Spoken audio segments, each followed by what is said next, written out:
Boa tarde, amigos, seguidores, famílias, Bioma 7 Podcast. Aqui pode tudo, desde que sejam vocês sempre. Mais um capítulo de Medicina em Pauta. Hoje vamos falar de saúde, postura, prevenção e casos clínicos, falando de mitos e verdades sobre a nossa coluna. Sim, sobre a visão e as mãos de um excelente cirurgião, Dr. Francisco Araújo, vai nos contar o que é uma hérnia de disco, o que é um bico de papagaio, o que é uma espondilose e outros termos aí que não me compete ao dicionário, o vademecum da medicina, mas nas mãos e na sabedoria aqui do Francisco a gente vai procurar entender quando procurar um médico, quando operar e a multiplicação de mitos versus verdades. Francisco, seja muito bem-vindo ao Bioma 7 Podcast. Obrigado pelo convite, Elton. É um prazer estar aqui com vocês para ajudar a desmistificar as dores na coluna. Maravilha. Os pacientes sentiram uma dor lombar ou na cervical ou estão com algum tipo de formigamento, eles vão no ortopedista ou eles vão no neurocirurgião? Me explique, por favor. Na verdade, a coluna vertebral acaba sendo uma abordagem que pode ser feita por ambos os profissionais. Certo. E populacionalmente é mais comum esse paciente ir ao ortopedista por cuidar dos ossos, né? O ortopedista acaba cuidando dos ossos.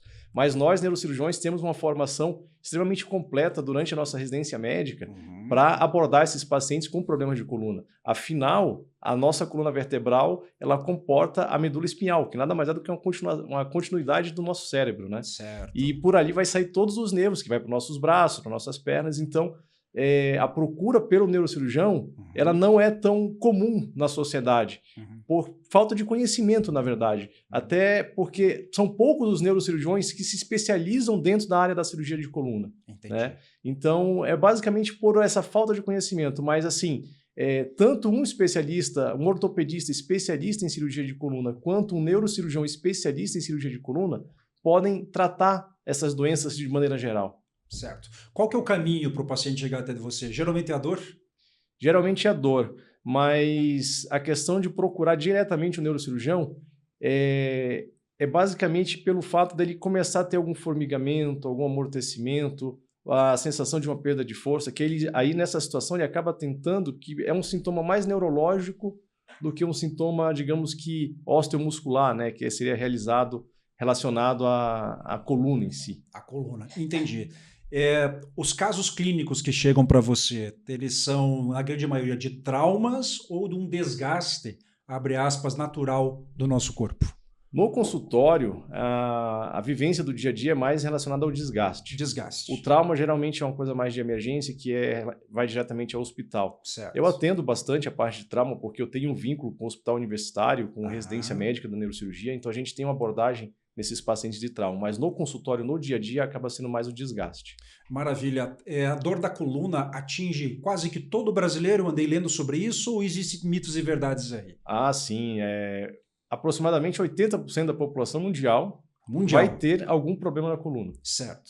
E o mais impactante é que aproximadamente 2/3 dessas pessoas que têm essas alterações, têm essas dores nas costas, são dores recorrentes, ou seja, não vai ser só uma crise. Vai ser uma crise que depois de um certo tempo vai voltar. Certo, maravilha. O que é uma hérnia de disco? O disco, ele é uma estrutura que está entre as vértebras. E com o movimento do dia a dia, com outros fatores de risco, como por exemplo o tabagismo, obesidade, o sedentarismo, que é uma coisa extremamente importante para desenvolver a hérnia de disco, vai fazer com que esse disco fique mais fraco, mais desgastado. Certo. E parte dele acaba indo para o interior do canal vertebral, comprimindo os nervos e comprimindo a medula. Entendi. Esse disco, ele é composto do quê? Qual que é o material orgânico dele, basicamente? Ele é muito rico em água, muito rico em colágeno, o famoso colágeno. Por isso que a gente fala que desidrata o disco? Exatamente. Certo. Conforme a gente vai envelhecendo, esse disco vai desidratando, ele vai ficando mais rígido. Entendi. Tanto é que a hérnia de disco não é uma doença de pessoas mais idosas, é uma doença de pessoas mais jovens. Mais jovens.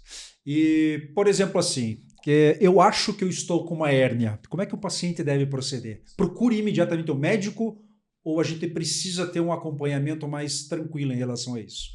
Eu quero falar de gravidade, para não deixar que a coisa espane de vez. Certo. Nessa situação, a nossa orientação é a seguinte. Por mais leve que seja a dor nas costas, no pescoço, na região da lombar, enfim, você tem que procurar um médico. Um médico. Porque quanto mais cedo for feito o diagnóstico, Perfeito. melhor o tratamento, melhor o resultado. Certo. Tá? Pode ser só uma dor muscular? Pode, porque na grande maioria das vezes é só uma dor muscular, que pode passar em alguns dias, algumas semanas. Só que se não for, Entendi. e só o médico que vai conseguir passar essa informação. Eu estou falando isso para esportistas, para senhores de idade, para mulheres grávidas. Depois você vai me trazer aí qual que é o perfil dos teus pacientes, certo? Mas se eu estou com formigamento no braço esquerdo, isso pode ser o quê? Isso pode ser uma hérnia de disco causando uma compressão do nervo na coluna cervical. Mas pode ser algo mais grave? Pode. Pode ser um tumor na coluna vertebral, ou até mesmo na medula ou nos nervos, também pode. Pode ser um sintoma de AVC? Pode. Pode? Pode ser um sintoma. Daí a importância de procurar um neurocirurgião. Que nessa situação o ortopedista não vai ajudar tanto. Entendi. Não é que você nitidamente esteja desmerecendo a ortopedia, não é isso. Não é isso. Você está trazendo mais uma possibilidade. Mais uma possibilidade diagnóstica. Entendi. Exatamente. Bacana. Então eu penso assim, eu tenho um plano de saúde, eu vou procurar lá os meus médicos de coluna, certo? Mas e o SUS? Como é que o SUS está absorvendo tudo isso? Tem vaga? Tem especialista? Como é que está a tua área aí para o sistema público de saúde? Na verdade, o SUS é uma fila absurda. Extremamente grande de pacientes, né? Porque muitas pessoas não têm um plano de saúde, não têm acesso à saúde suplementar e acaba recorrendo ao SUS. Entendi. Então, são poucos os centros que têm referência em cirurgia de coluna, pela quantidade de pessoas que sofrem com essas doenças. Entendi. A hérnia de disco, ela vem aumentando ou de repente um trauma, alguma coisa, bum, ela estoura ali? Como é que funciona? Podem acontecer as duas coisas. Tá. Porque, assim, a hérnia de disco é um processo degenerativo. É um processo natural, vai acontecer com todos nós. Comigo, com você. Está acontecendo isso, na verdade, já. Não significa que essa hérnia vai gerar sintoma. Entendi. Na grande maioria das vezes, isso é tudo assintomático. Ou seja, o paciente não tem sintoma nenhum. Só que, eventualmente, vai, por algum motivo, pode ser um esforço físico demasiado, ou às vezes um trauma, ou até fez um exercício errado na academia, com uma postura inadequada, ou então fica muito tempo parado, sentado, mexendo no celular, com a cabeça baixa. Então, são alguns fatores do dia a dia que podem desencadear essa crise de dor. Mas a hérnia já estava lá. Na grande maioria das vezes, a hérnia já estava lá. Eventualmente, tem certas situações que após um esforço físico, a pessoa começou a sentir uma dor muito intensa, aí nessa hora pode ter sido o surgimento da hérnia, né? Mas todos esses pequenos detalhes que a gente vai tendo no dia a dia, vai fazendo no dia a dia, vai influenciar na formação dessa hérnia. Sobrepeso ajuda? Sim, influencia. Cigarro ajuda? Cigarro, com certeza. O cigarro, na verdade, é uma coisa que a maioria das pessoas não tem nem consegue entender a ligação do cigarro com a hérnia de disco. Mas é que o cigarro vai acelerar esse processo de degeneração da coluna. Entendi. Na verdade, ele prejudica o corpo como um todo. Sim, e tanto cigarro quanto o vape, porque no vape tem a nicotina, que é o que acaba gerando esse desgaste mais acentuado. Ó, pessoal, vapor, mais uma vez, comprovado e vindo aqui uma declaração, um relato que ele não é tão bonitinho assim, ou seja, ele é perigoso. Hérnia de disco. Estatisticamente, para os seus pacientes, ele é mais lombar, é cervical ou tudo depende, Elton? Na verdade, assim, a hérnia de disco vai surgir onde tem mais movimento. Tá. Nós temos 3 segmentos básicos da coluna vertebral em geral, que é a cervical, a torácica e a lombar. Tá. Onde tem mais movimento é exatamente no pescoço, que é a cervical, e a lombar. Certo. E a lombar, por sustentar todo o nosso corpo, acaba sendo uma frequência muito maior. Certo? E nesses segmentos da coluna, tanto na cervical quanto na lombar, a gente tem vários níveis. Tá? Então, se você tem um exame lá, você vai ver uma protusão, abaulamento discal, hérnia de disco entre a L3, L4, L4, L5, enfim. Na cervical, C3, C4, C5, C6. Então, quando vocês pegam esse laudo de exame, a gente vai perceber que, na grande maioria das vezes, essas hérnias elas vão afetar os últimos níveis da coluna cervical e da lombar, que é a C6, C7 e a C7, a C5, C6 e a C6, C7. Tá. E na lombar a L4, L5 e a L5, S1. E por que acontece isso? Exatamente por conta do movimento e por conta da sobrecarga que tem nessas estruturas. Ou seja, são regiões da coluna que são constantemente exigidas. Exatamente. Por exemplo, quer ver um exemplo extremamente interessante aqui? O uso do celular. Quando a gente usa o celular, a gente não levanta os braços e fica com a cabeça reta. A gente baixa. E no que a gente baixa, a gente vai estar sobrecarregando principalmente esses últimos níveis. Ou seja, na era digital, principalmente pós-pandemia, você que está no sofazinho ali, você está correndo o risco de desenvolver uma hérnia. Sim, Com certeza. Entendi. Semiologia clínica, ou seja, como que a hérnia se manifesta na lombar, por exemplo? Geralmente. Na grande maioria das vezes, os pacientes vão ter dor na lombar associada à famosa dor ciática. O que é a dor ciática? É aquela dor que irradia para a perna inteira, geralmente vai até os pés. Entendi. Pode estar ou não associada ao formigamento, ao amortecimento. Ela vem atrás da coxa. Vai atrás da coxa. Desce pela nádega e vai atrás da coxa. Desce pela nádega e vai atrás da coxa até os pés. Entendi. Às vezes gera um pouco de confusão, porque a pessoa tem aquela dor só na nádega, só ali no posterior da coxa. Aí diz, eu tô com uma hérnia de disco. Na verdade, essa aí não é uma ciática clássica. A ciática clássica ela vai percorrer toda a perna.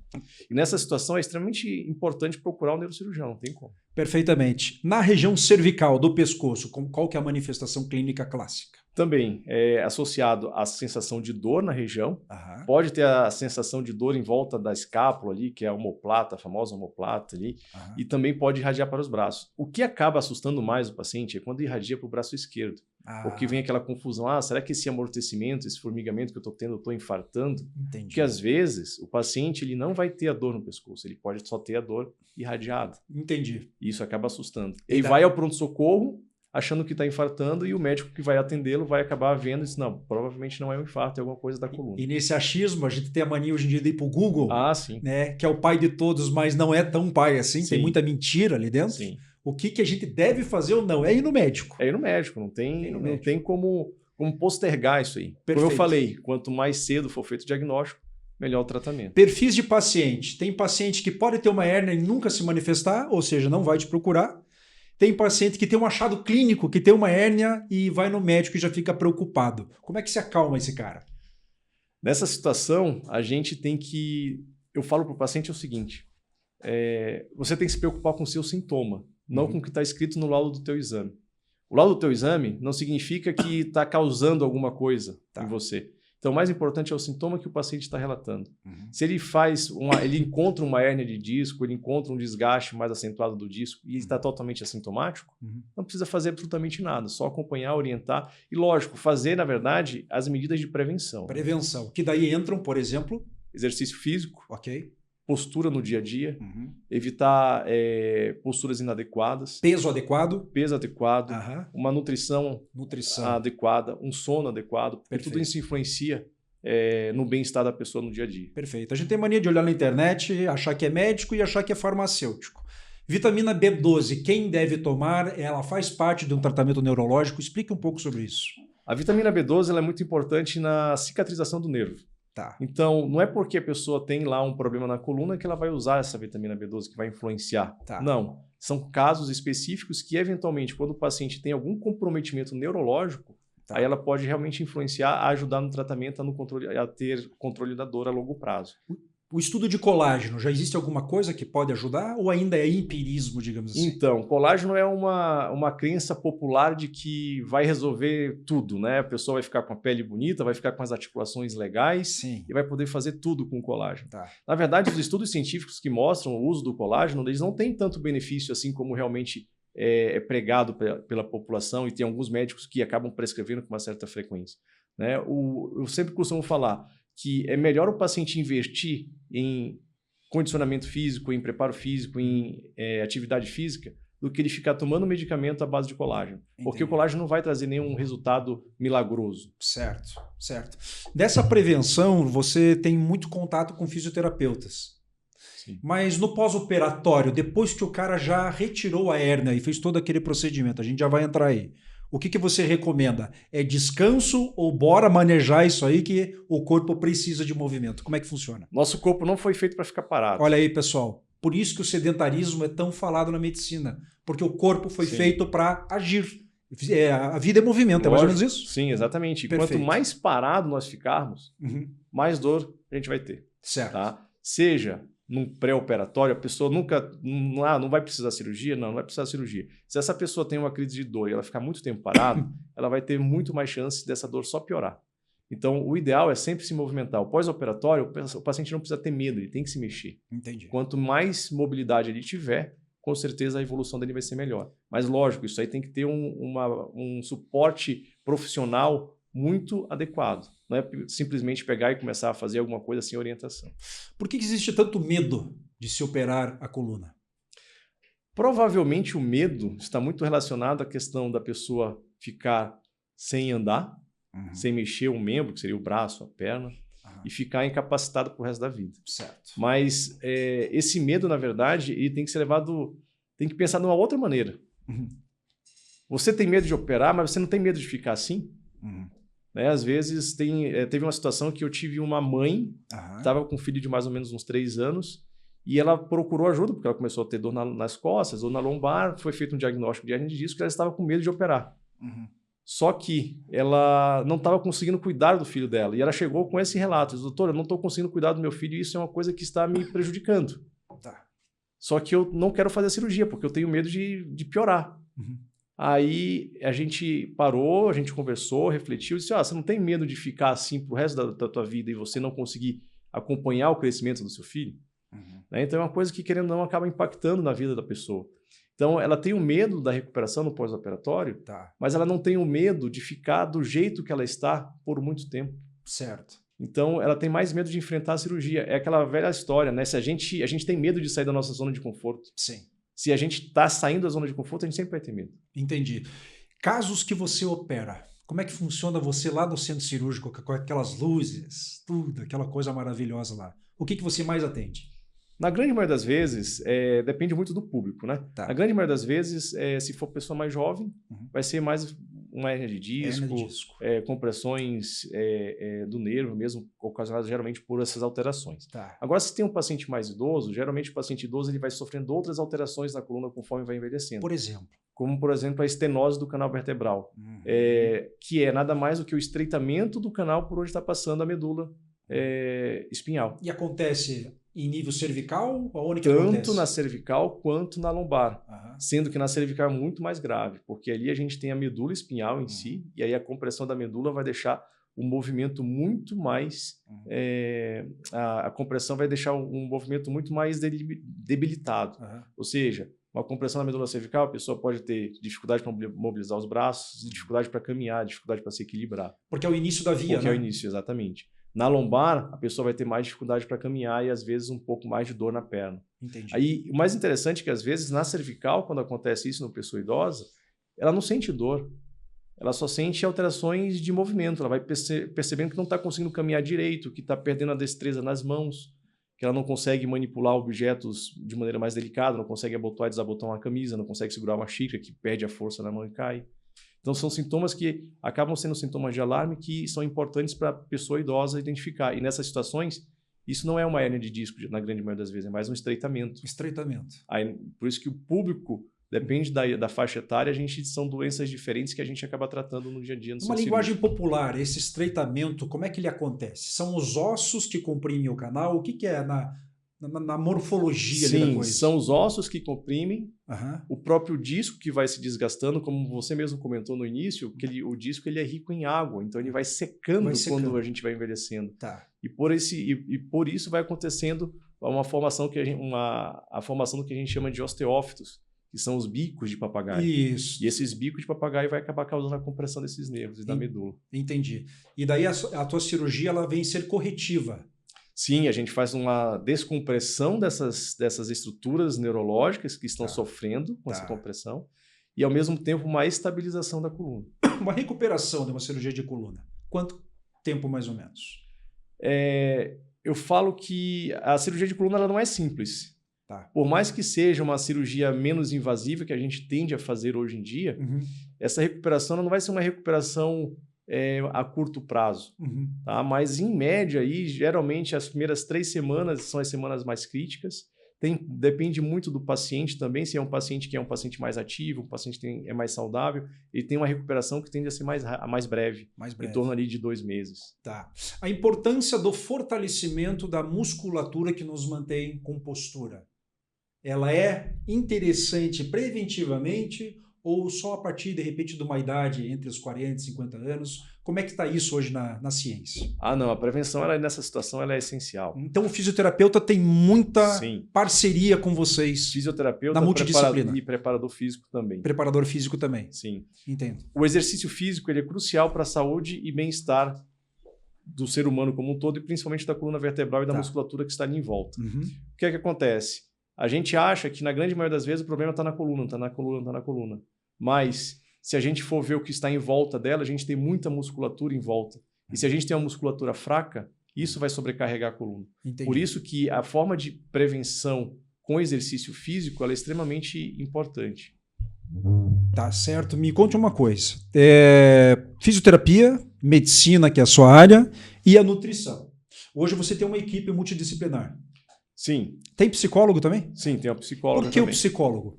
Porque a saúde mental tem que estar preparada para a Uhum. pessoa encarar uma situação com algum problema na coluna. Tá. Imagina a situação. Você é uma pessoa extremamente ativa, faz lá seu trabalho, cuida da sua família, tudo mais.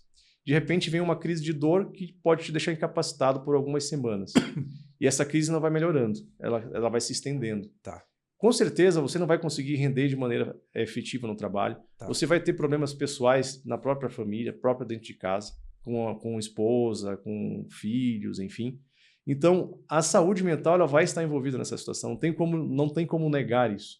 Então, não adianta a gente só tratar a coluna em si. A gente tem que tratar a cabeça, tem que fazer uma reabilitação com a fisioterapia de maneira adequada e a nutrição ela tem que estar sempre associada a isso, porque se o paciente tem uma alimentação ruim, ele pode ter uma piora da dor. As portas de entrada para que as coisas piorem são facilitadas. Totalmente. Entendi. Então, não tem como tratar hoje um paciente com um problema de coluna sem ter uma abordagem multidisciplinar.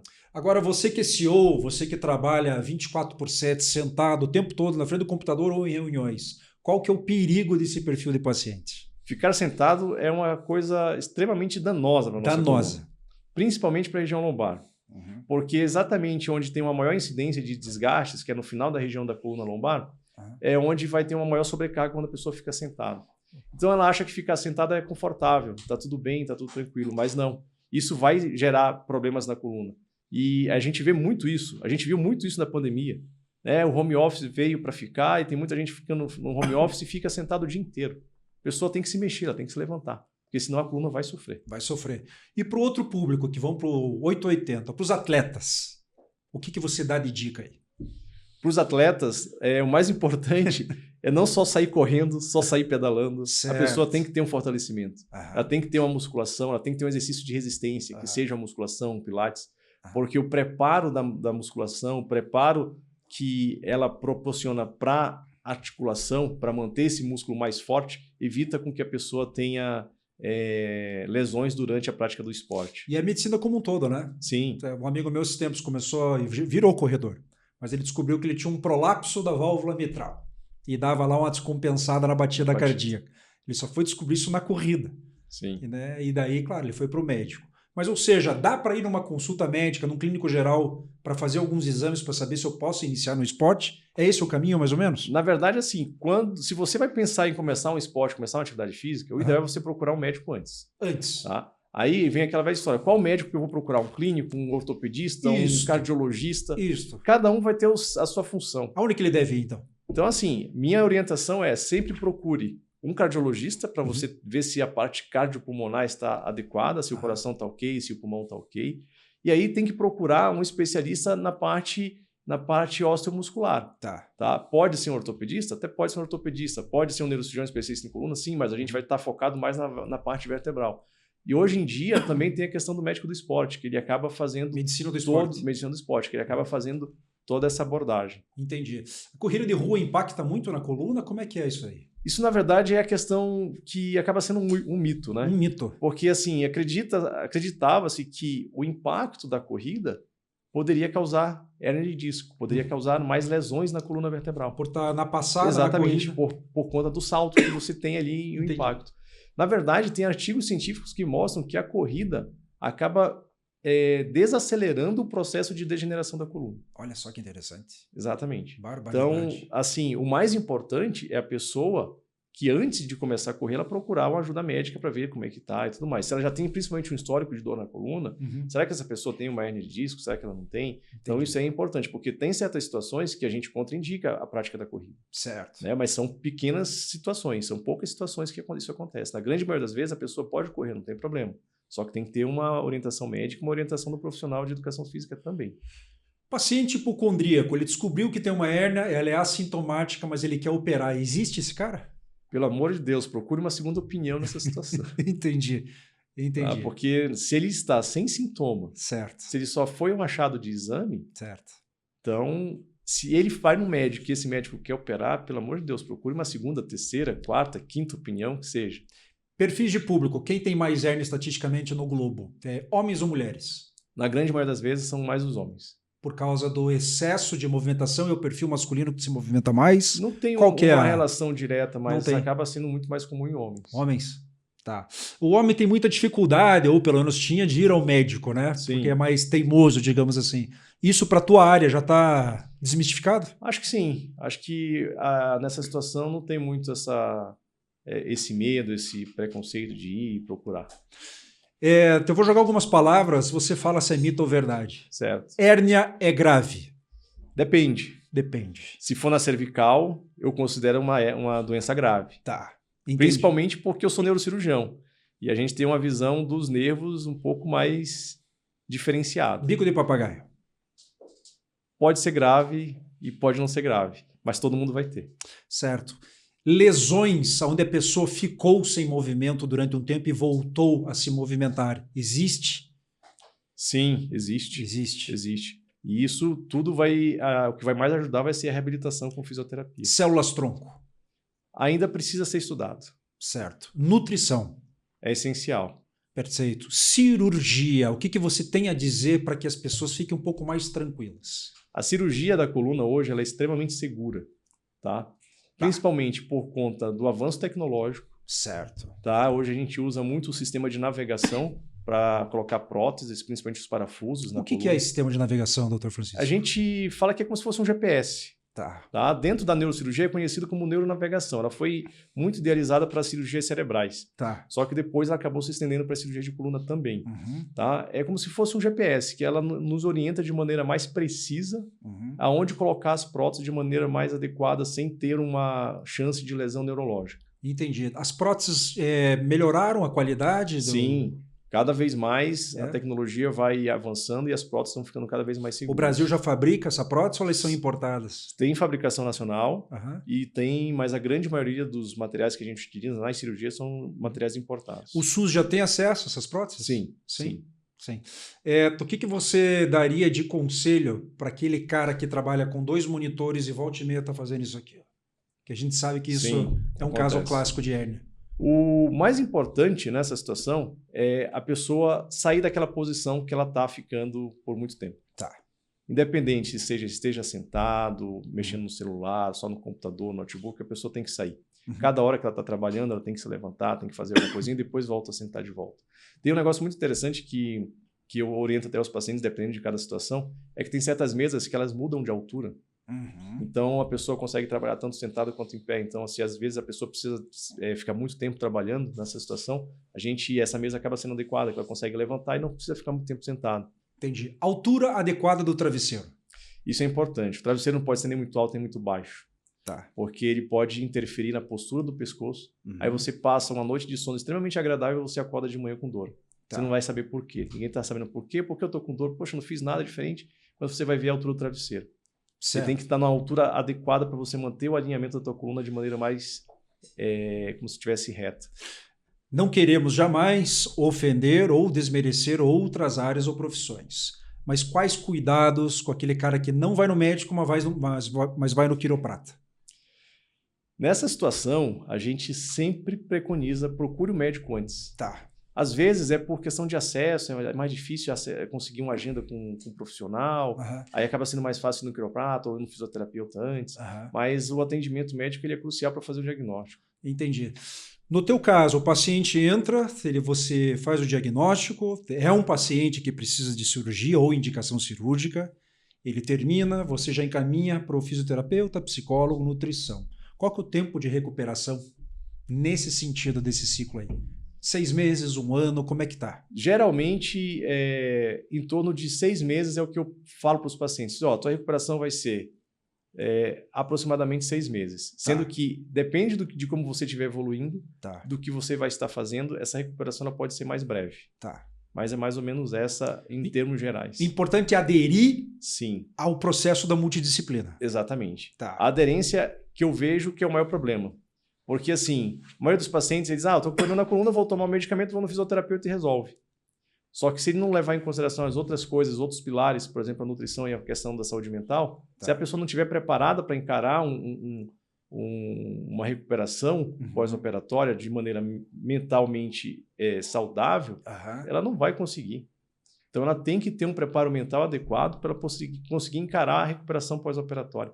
E um detalhe, assim, a recuperação pós-operatória ela não vai ser uma linha reta, ela vai ter altos e baixos. Tem uma hora que o paciente pode estar muito bem, de repente ele pode ter uma piora.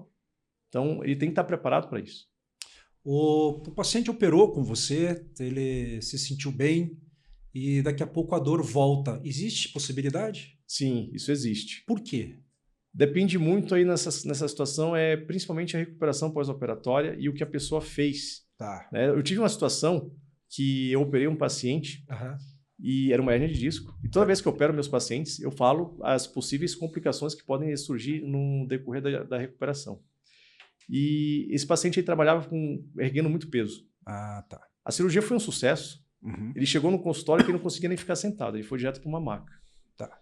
Então, foi feito um diagnóstico de uma hérnia de disco, a gente operou. A cirurgia foi um sucesso, ele recebeu alta no dia seguinte, perfeito, sem dor, totalmente tratado. Tá. Fez a recuperação pós-operatória, ele achou que estava indo muito bem e ele começou a erguer peso antes do tempo realmente necessário. Entendi. E nessa situação ele começou a ter dor de volta. Então, assim, isso é muito importante o paciente ter essa consciência corporal. Às vezes a pessoa, por ela estar bem, ela começa exagerando. Por isso que eu falo, a cirurgia, a recuperação, mesmo que seja uma cirurgia menos invasiva, ela não pode ser uma recuperação simples, não é uma cirurgia simples. A recuperação, ela vai ser igual para todo mundo, nesse termo. A pessoa tem que seguir as orientações para evitar complicações futuras. E esse paciente acabou sendo necessário operar de volta, porque ele refez a hérnia. A hérnia pode refazer? Pode Entendi. refazer. Então, nessa situação, por isso que os cuidados pós-operatórios são essenciais.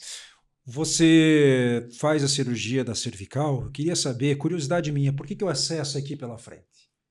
Na verdade, nessa situação, a gente faz isso porque a gente não encontra diretamente a medula espinhal. Tá. A gente vai tirando o disco, tirando o disco, até chegar ao ponto lá atrás que está causando a compressão. Entendi. E a gente não manipula absolutamente nada a medula nem os nervos. Tá. Se a gente fosse por trás, a gente tem cirurgias que a gente faz por trás, na parte de trás do pescoço, também na cervical. Só que não é a mais comum. A mais comum. E assim, atrás, por que a gente não vai tirar uma hérnia de disco pela cirurgia, de maneira posterior ali? Porque a gente tem a medula lá na frente. Então é muito mais perigoso. Entendi. Por isso que o acesso aqui pela frente, ele é menos danoso. Sim. Na grande maioria das vezes, as pessoas acham que a cirurgia da hérnia de disco na cervical também vai ser por trás. Era uma curiosidade que eu tinha, inclusive. E a gente acaba fazendo o contrário. A gente faz pela frente, que na verdade isso aí foi um avanço da tecnologia. Nos primórdios da cirurgia de coluna, antes era feito tudo via posterior. Entendi. E hoje a gente faz via anterior na grande maioria das vezes. Existem doenças que a gente precisa fazer por via posterior, sim, sem dúvida. E tem certas situações que, por exemplo, naquela situação dos idosos, que tem aquele estreitamento, às vezes a gente precisa fazer a cirurgia tanto pela frente quanto por trás. Por que você entrou na medicina e você está dando aula hoje em dia, professor? Sim. Eu entrei na medicina, acho que porque meus pais tinham bastante colegas médicos, eles não são médicos. Você é de Curitiba? Eu sou do Amapá. Amapá? Sim. Olha só, aí cara, tinha vários colegas médicos e eu acho que por isso assim fui gostando da área médica. Entendi. E acabei entrando na faculdade de medicina e escolhendo essa área que hoje eu tô. E você leciona o que hoje na tua área? Na verdade, eu dou aula no curso de medicina da Faculdade do Pequeno Príncipe. Lá a gente tem uma formação tanto na parte básica quanto na parte do internato, né? Que é quando os alunos começam a entrar na parte prática. E aí eles ficam comigo no setor de emergência. Você acha que essa relação de estar ensinando te ajuda a te trazer um fortalecimento para atuar como cirurgião? Sem dúvida. Até porque assim, a troca, na verdade, quando a gente ensina, a gente acaba aprendendo. Né? Isso. E como eu tenho a convivência com os residentes também, então que já são pessoas que já são formadas médicos e atuam na área da neurocirurgia, estão em aprendizado na área da neurocirurgia, a gente acaba sendo uma troca muito interessante de conhecimento. Vou jogar algumas palavras, você dá o teu relato. Coluna. É essencial cuidar. Saúde. É essencial cuidar também. Homens e mulheres. todos têm que procurar o médico e todos têm que ter uma qualidade de vida adequada. Anestesia. É segura. Perfeito. Cardiologia. Tem que procurar o cardiologista para prevenção. Perfeito. Essas perguntas, amigos, seguidores, famílias, porque quando a gente vai fazer uma cirurgia, a gente passa por uma entrevista. Sim. Para saber se a gente é alérgico, para saber se a gente é cardiopata, dentre outras coisas. Ou seja, fazer uma cirurgia, apesar de ser muito complexo, são anos de estudos de medicina, existe um processo, um crivo, para que você chegue, faça a cirurgia e seja curado ou amenizado daquele problema lá. Por isso é importante o pós-cirúrgico. Né? Hoje na tua clínica vocês trabalham em quantos? Na verdade eu tenho uma equipe. Você tem uma equipe? É uma equipe. Tá. Que sou eu de neurocirurgião, tenho uma psicóloga, uma fisioterapeuta e uma nutricionista. Entendi. E sem contar o que está por trás nos bastidores, né? Que é toda a secretária, toda a instrumentação cirúrgica, que também faz todo um apoio durante o ato cirúrgico, né? E fazendo com que a gente tenha menos, digamos que, burocracia para o paciente. É um time que joga junto, né? Sem dúvida. Que bom. Não adianta ir sozinho. Que sozinho bom. A gente não vai conseguir chegar em lugar nenhum. Que bom. Quem deve te procurar? Apenas quem está com dor? De repente quem está com dúvida? Como é que está aí? Qual que é a tua recomendação? Na verdade, assim, se você tem um histórico de problemas de coluna na família e você começou a ter algum sintoma de dor, algum sintoma de formigamento, amortecimento, sempre você vai ter que procurar um atendimento médico nessa situação. Certo. Uma outra coisa que às vezes a gente não dá tanto valor é a idade. A gente sabe que a população cada vez mais está envelhecendo. Se você tem dor nas costas, no pescoço, na região da lombar, enfim, e tem mais de 55 anos, por mínimo que seja essa dor, você tem que obrigatoriamente procurar um neurocirurgião. Porque isso pode ser algo mais grave. Na grande maioria das vezes vai ser coisa leve? Vai ser coisa leve, talvez não seja nada grave. Mas se for, você tem um diagnóstico precoce. Maravilha. Nas tuas redes sociais, algum acadêmico de medicina ou um residente quiser entrar em contato com você para trocar uma conversa, você está aberto? Sem dúvida, totalmente. Legal. Que legal. É interessante isso, pessoal, porque a vida do médico não é só o consultório e o centro cirúrgico. Hoje é muito mais do que isso, ainda mais com os facilitadores de comunicação, visto esse podcast maravilhoso que a gente está produzindo aqui. Doutor Francisco, bloco final, eu queria que você deixasse as tuas considerações a esmo, do teu jeito. A coluna ela vai sustentar totalmente nosso corpo. Então, se a gente estiver sofrendo com problemas de coluna, a gente vai acabar ficando acamado, sem conseguir produzir o que a gente tem que produzir, sem conseguir cuidar de quem a gente tem que cuidar, sem conseguir aproveitar a vida da maneira que a gente tem que aproveitar. Então, não menospreze esses sintomas, eles são extremamente importantes. Se você começou a ter dor nas costas, procure atendimento. Se você é sedentário, largue o sedentarismo, faça exercício físico, mas procure orientação médica, orientação de um profissional de educação física. Analogia popular que a coluna do edifício ou os pilares de sustentação das teorias vem bem provavelmente da nossa espinha dorsal, da nossa coluna. Doutor Francisco, você trabalha hoje no Evangélico Mackenzie, é isso? Sim. Maravilha, você dá aula lá. Eu faço parte da preceptoria da residência médica. Aquele menino novinho que ele está aprendendo a fazer cirurgia lá, quando ele vai pôr os parafusos na coluna. Aliás, uma dúvida, parafuso na coluna, ele limita na recuperação? Porque a gente pensa em um metal ali, como é que funciona isso? O parafuso ele vai limitar só dependendo da quantidade de níveis que foram fixados ali. Quando a gente coloca o parafuso, na verdade, é por conta de uma instabilidade na coluna. Tá.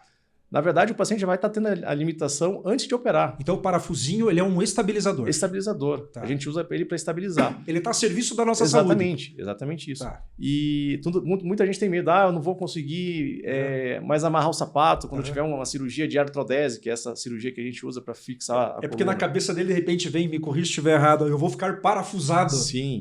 Então, assim, pode ter limitação de movimento? Até pode, só que são movimentos com mais amplitude, com uma amplitude muito grande. Então, talvez limite um pouco. Mas tudo depende da quantidade de níveis que são abordados. Na grande maioria das vezes, nas doenças degenerativas, que é essa doença do envelhecimento, a gente aborda 1 ou 2 níveis. Então, não vai ser uma limitação que vai dificultar o dia a dia do paciente. Muito pelo contrário, a limitação que ele está tendo para ser submetido a uma cirurgia como esta deve estar sendo muito maior do que a limitação que ele vai ter no pós-operatório. Maravilha. Eu decorei bem bonito, quero que o professor me corrija aqui. Então, nós temos o nosso cérebro, nós temos a continuidade dele, que é a nossa medula, e esta leva as informações para os nervos que saem da coluna. Exatamente que vão isso. para os braços, para as pernas, para o coração, dentre outros inervações. Exatamente De isso. sensação de toque, de frio, de calor. Isto. Por isso que quando a gente tem uma hérnia e comprime lá naquela região da coluna, o nervo correlacionado com a altura da vértebra ele vai atingir aquela região do corpo, é isso? Exatamente isso, aprendeu bem, hein? Olha aí, ó. Com ele, né? As prévias não são fáceis aqui no Bioma 7, mas são instrutivas e educativas. Falando em instrução, então, muito obrigado novamente por estar aqui e a gente vai aí postar o quanto antes esse episódio educativo e de contribuição social /saúde. Obrigado, Francisco. Beleza, obrigado mais uma vez pelo convite. Beleza, maravilha.